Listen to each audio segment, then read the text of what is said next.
Hello friends, मेरा नाम सुनील रंजन है और मैं इंग्लिश ऑनर्स पढ़ाता हूँ और मैं इंग्लिश का फैकल्टी मेंबर हूँ। अभी मैं आपके लिए एक बुक लेकर आया हूँ और उस बुक का नाम है like the flowing river. Like the flowing river मतलब बहती नदी की तरह।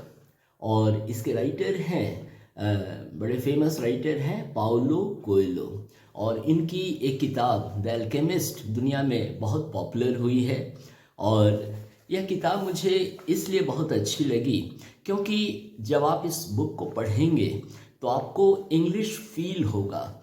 आप इंग्लिश बोलते होंगे, लिखते होंगे, लेकिन जो ट्रांसलेशन जो होता है, ट्रांसलेशन एक सीमित दायरा होता है, लेकिन उससे ऊपर जब आप महसूस करने लगते हैं इंग्लिश, तो आपके मुंह से बिना प्रयास किए सहज रूप से इंग्लिश अपने आप निकलती है।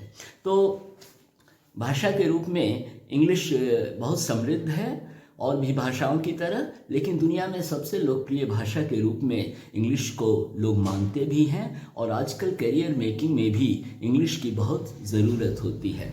तो इस किताब में सबसे अच्छी बात है कि एक फ़्लो है, एक कंटिन्यूटी है, एक ब्यूटी है। और इस किताब को आपको ज़रूर पढ़ना चाहिए क्योंकि ये किताब बहुत अच्छी है। और इसमें सबसे अच्छी बात है, जैसे एक बुक है द एल्केमिस्ट। तो एल्केमिस्ट का मतलब होता है जो व्यक्ति किसी भी चीज़ को छूता है तो वह सोना बन जाता है। तो इसीलिए लेकिन यह किताब जो है लाइक द फ्लोइंग रिवर, यह एक मामले में बहुत अच्छी है। ऐसे तो पाउलो कोएल्हो की सभी किताबें बहुत अच्छी हैं और कुछ सोचने का अवसर देती हैं। और इस किताब में सबसे अच्छी बात है कि इसमें सारे चैप्टर्स 4-5 पन्नों में या एक पन्ने में या 2 पन्ने में ही ख़त्म हो जाते हैं। मतलब कि ऐसा प्रेशर नहीं होता है कि हम पूरी किताब पढ़ेंगे तब समझेंगे। आप हर एक चैप्टर को पढ़ेंगे और तो आपको बहुत अच्छा फील होगा। और इस किताब के अंत में जो पैसेज है उसमें बहुत कुछ सीखने को मिलता है। और कितनी बार मुझे पर्सनली ऐसा महसूस हुआ कि मेरे कितने प्रॉब्लम्स का सॉल्यूशन मुझे दिखाई देने लग गया और मैं सोचने लग गया कि नहीं, यह भी सजेशन बहुत प्रैक्टिकल है। तो इस किताब के बारे में मैं कहूँ कि लाइक द फ्लोइंग रिवर, जैसा कि मैंने पहले कहा, और इसमें शुरू में लिखा हुआ है मैनुअल बैंडेरा एक लेखक हैं और उनकी लाइनें यहाँ पे दी गई हैं। और इसमें है be like the flowing river, और यह नाम वहीं से लिया गया है और पाउलो कोएल्हो ने यह नाम वहाँ से लिया है क्योंकि इस लाइन में भी है be like the flowing river silent in the night, मतलब एक बहती नदी की तरह बनो। Be like the flowing river silent in the night, और रात की खामोशी में उसे देखो जो शांत रहती है नदी रात की खामोशी में। Be not afraid of the dark, अंधेरे से मत डरो। If there are stars in the sky, कितनी खूबसूरत लाइन है। If there are stars in the sky reflect them back, मतलब कि यदि आकाश में तारे हैं तो उन्हें वापस ले आओ। थोड़ी भाषा पोइटिक है, थोड़ी काव्यात्मक है। और if there are clouds in the sky, और यदि आसमान में बादल हैं, remember clouds like the river are water, तो नदी की तरह बादल भी जो होते हैं वो पानी होते हैं क्योंकि बराबर वो उमड़ते घुमड़ते रहते हैं आकाश में। सो ग्लैडली रिफ्लेक्ट देम टू, मतलब उन्हें भी खुशी से वापस ले आओ, मतलब अपनी ज़िंदगी में ले आओ। In your own tranquil depths, और अपनी ही शांत गहराइयों में उसे ले आओ। तो यह भाषा थोड़ी साहित्यिक है और इसमें एक गहराई है।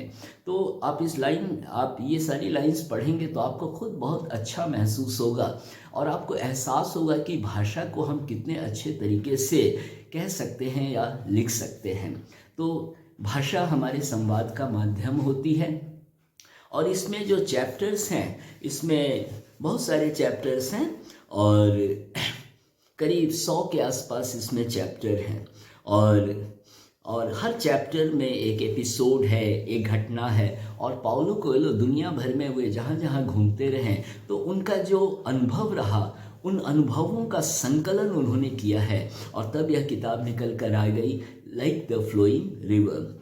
और इसके ट्रांसलेटर जो हैं, मैं ये बता दूं कि पाउलो कोएल्हो जो हैं ये ब्राज़ील के रहने वाले हैं और ये पोर्चुगीज़ लैंग्वेज में लिखते हैं, पोर्चुगीज़ भाषा में लिखते हैं और इनकी किताबों का इंग्लिश में ट्रांसलेशन होता है। और इस किताब की ट्रांसलेटर एक ब्रिटिश हैं और उनका नाम है मार्गरेट जिल कोस्टा। तो जब मैं मार्गरेट जिल कोस्टा का प्रोफाइल देख रहा था गूगल करके, तो मैंने देखा कि बहुत सारे नोबेल प्राइज़ जो विनर्स हैं उनकी किताबों का अनुवाद इन्होंने ही किया था। तो मैं मार्गरेट जिल कोस्टा को सलाम करता हूँ, बहुत अच्छा लिखती हैं और भाषा में एक सहजता आ जाती है, एक खूबसूरती आ जाती है और लगता है कि हम आगे भी पढ़ें। तो बहुत अच्छी भाषा है और ऐसा भी नहीं है कि लैंग्वेज जो है वो बहुत डिफ़िकल्ट है समझना। नहीं, आप कितनी बार आपको लगेगा कि अरे इंग्लिश तो उतना डिफ़िकल्ट है ही नहीं जैसा कि कुछ लोग बना देते हैं। कम जानकारी वाले लोग कभी कभी ज़्यादा ज्ञान देने लगते हैं, तब बड़ा अजीब लगता है। खैर, तो मार्गरेट जिल कोस्टा ट्रांसलेटर है इस किताब की और इसका जब आप प्रीफेस पढ़ेंगे, जो प्राकथन हिंदी में कहते हैं, और प्रीफेस आप पढ़ेंगे तो आपको बहुत मज़ा आएगा और लगता है दिल से इस लेखक ने अपनी बात कही है।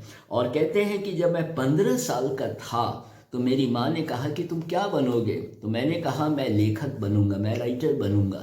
तो उनकी माँ ने कहा कि डॉक्टर या इंजीनियर कुछ ऐसा बनो और साइड में तुम लिख भी सकते हो। तो उन्होंने कहा कि नहीं, तब तो मैं एक डॉक्टर बनूंगा जो लिखता भी है, लेकिन मैं तो एक लेखक बनना चाहता हूँ जो लिखता है। तो यह प्रेफेस में उन्होंने ये बात कही है और उन्होंने ये भी कहा है कि जो लेखक होते हैं वो बड़ी मोटी मोटी चश्मा लगाए रहते हैं और कभी कंघी नहीं करते हैं और उनके बाल बड़े उलझे रहते हैं, बराबर वो गुस्से में रहते हैं और आधा गुस्से में रहते हैं और आधा वो डिप्रेस्ड रहते हैं, मतलब बहुत उदास रहते हैं, परेशान रहते हैं। और उसके बाद होता है कि वो चश्मा पहने रहते हैं, बड़ी गहराइयों से हर चीज़ के बारे में बात करते हैं और उनका ये होता है कि उनकी बातों को उनके जनरेशन वाले लोग ही नहीं समझते हैं। तो बहुत दिलचस्प तरीके से जो प्रीफेस में पाउलो कोएल्हो ने कहा है, मतलब पढ़कर मज़ा आता है, आप एंजॉय करेंगे प्रीफेस को जब आप पढ़ेंगे तो। और उसके बाद क्या है कि जो लेखक होते हैं, ऐसे जो लेखक होते हैं वो दूसरे लेखकों को पसंद नहीं करते हैं और उनकी जो बातें होती हैं वो बड़ा फ़िलॉसफी से रिलेटेड होती है, भले उन्होंने फ़िलॉसफी को समझा हो या ना समझा हो, लेकिन बड़ी बड़ी बातें करते हैं। और उसके बाद अगर किसी महिला को इम्प्रेस करना हो तो नैपकिन में लिख देते हैं आई एम अ राइटर, तो महिलाएं बड़ी इम्प्रेस्ड हो जाती हैं। तो आपको पढ़ते समय बड़ी गुदगुदी होगी, आपको आनंद आएगा। और उसके बाद है कि जब ये लिखते हैं तो उसके बाद क्या होता है कि वो बहुत सारी ऐसी किताबों के बारे में भी बात करते रहते हैं जिसको उन्होंने कभी पढ़ा ही नहीं है, लेकिन बड़ी बड़ी किताबों के बारे में बात करेंगे, अपने आप को प्रोजेक्ट करेंगे कि जैसे हम बहुत हाई क्लास राइटर हैं और बड़ी बड़ी किताबों का नाम लेते हैं। तो इसलिए इस तरह से प्रेफेस में पाउलो कोएल्हो ने बड़े दिलचस्प तरीके से अपनी बात कही है।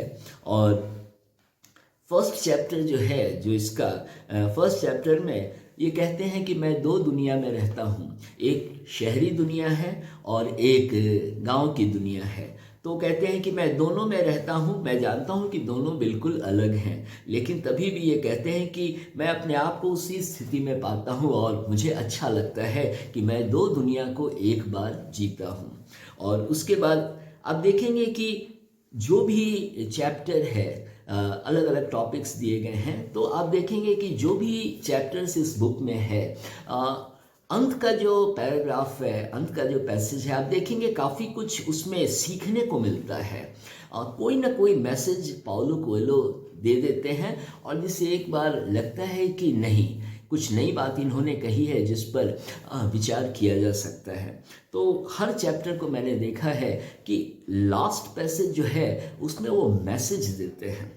उसके बाद क्या है, कभी कभी हमारे जीवन की बहुत सारी समस्याएं होती हैं, उनका समाधान भी वो बड़े सरल शब्दों में दे देते हैं।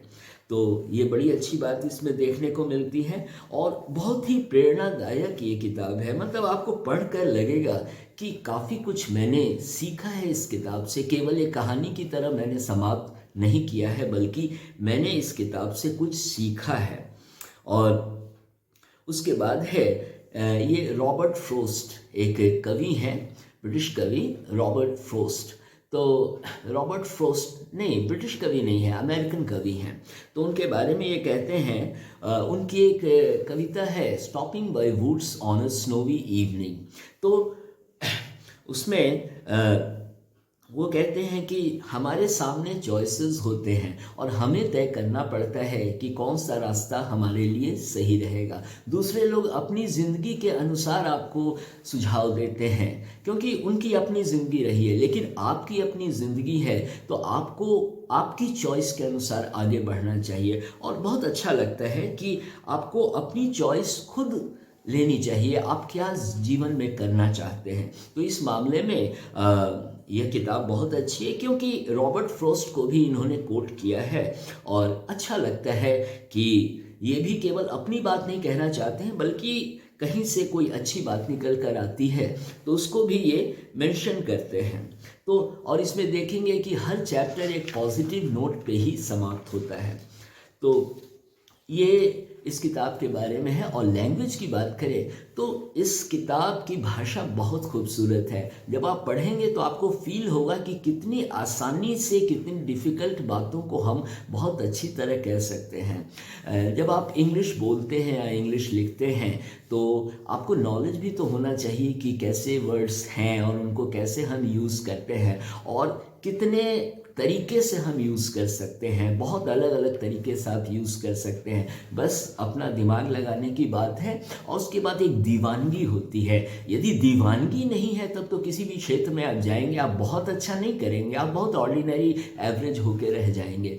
तो ये जो दीवानगी होती है, यह चीज़ मुझे बहुत यहाँ देखने को मिली इस किताब में। तो मैंने सोचा कि इस किताब को आपके साथ इसका रिव्यू करूं और इसको आपके साथ शेयर करूं। लाइक द फ्लोइंग रिवर, बहुत अच्छी किताब है। आप पढ़ेंगे तो आप खुद कहेंगे कि नहीं, वाकई ये किताब बहुत अच्छी है।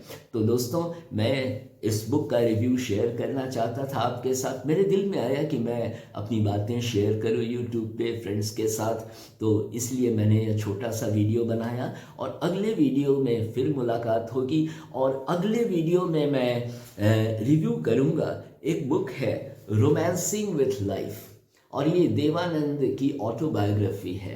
तो रोमांसिंग विथ लाइफ, इसका मैं रिव्यू करूंगा। बहुत अच्छी किताब ये भी है, लेकिन अभी के लिए इतना ही। ये पाउलो कोएल्हो की बुक है और इसका रिव्यू मैंने किया है। आप इसको ज़रूर पढ़ें और आपकी इंग्लिश में भी एक निखार आ जाएगा, एक खूबसूरती आ जाएगी। आपको एहसास होगा कि अच्छा और खूबसूरत में क्या फ़र्क होता है और कितनी आसानी से आप अपनी बातों को बहुत इजी वर्ड से आप एक्सप्रेस कर सकते हैं। बहुत स्ट्रॉन्ग वोकैबलरी होने की ज़रूरत नहीं होती है, क्योंकि जब वोकैबलरी आपकी बहुत डिफ़िकल्ट होगी तो कॉमन मैन आपकी बातों को नहीं समझ पाएगा। इसीलिए कम्युनिकेटिव होने के लिए हमारी जो भाषा है उसमें जो शब्द हम यूज़ करते हैं वह ईजी होना चाहिए ताकि सबों को समझ में आए। क्योंकि अगर आप डिफ़िकल्ट वर्ड्स यूज़ करेंगे तो बहुत पढ़े लिखे हैं वही समझ पाएंगे, जनरल लोग आपको अवॉइड करेंगे। ये व्यवहारिक बात है, क्योंकि वो सोचेंगे कि पता नहीं आप कौन सा डिफ़िकल्ट वर्ड यूज़ करेंगे और वो बाउंस कर जाएगा उनके माइंड से। इसलिए इसकी भाषा बहुत सरल है और आप पढ़ेंगे तो आपको वाकई बहुत अच्छा लगेगा। इन्हीं शब्दों के साथ मैं यह वीडियो समाप्त करता हूँ और आने वाले समय में मैं नए वीडियो के साथ आपके साथ फिर मिलूँगा और बातें करूँगा। Thank you.